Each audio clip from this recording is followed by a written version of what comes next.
তো আসসালামু আলাইকুম গাইজ। তো আজকে আমি পেঁয়াজ সম্পর্কে একটু কিছু কথা বলবো।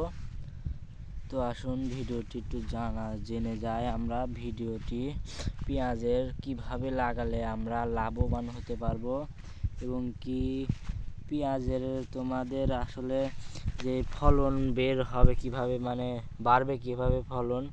তো আসুন আমরা একটু তথ্য জেনে নিই। প্রথমত পেঁয়াজের আমরা অনেকেই অনেক ধরন করে লাগাই, যার যেমন ইচ্ছা সে সেরকম করে লাগায়।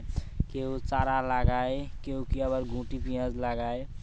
অবশ্য আমি সাজেশন করব আপনারা পেঁয়াজ যে বাজারে কিংবা নিজের চাষ করে পেঁয়াজ যেরকমভাবে লাগাবেন, পেঁয়াজ চাষ করে প্রথমে বিচি চাষ করে যে সেখানে বড় হলে ওই পেঁয়াজ আবার যে জমিতে লাগায়, ওরকম লাগালে আপনাদের অনেকেরই ফলন হবে, আবার অনেকেরই ফলন হবে না। কিন্তু এটা হচ্ছে যত্নের উপর ডিফেন্স করে।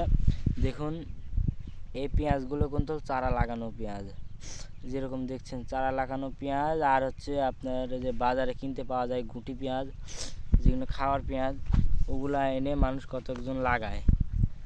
ওগুলার মধ্যে তফাৎ দেখেন আর এগুলার মধ্যে দেখবেন এগুলা কীরকম হয় আর ওগুলা কীরকম হয়। তো আমাদের এদিকের পেঁয়াজ দেখুন কীরকম,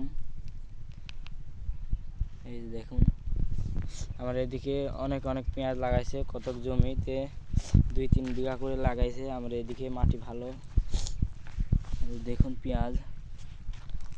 তো আপনারা অবশ্যই পেঁয়াজ লাগালে গুটি পেঁয়াজ অবশ্য চারা লাগান, তাহলে চারা ছেড়ে ভালো করে মাটিতে জমিতে চাষ করে অবশ্যই লাগাবেন, তাহলে অবশ্যই ফলন ভালো হবে। তো ভিডিওটি এই পর্যন্তই। ভিডিওটি ভালো লাগলে অবশ্যই লাইক সাবস্ক্রাইব করে দিন। আসসালামু আলাইকুম।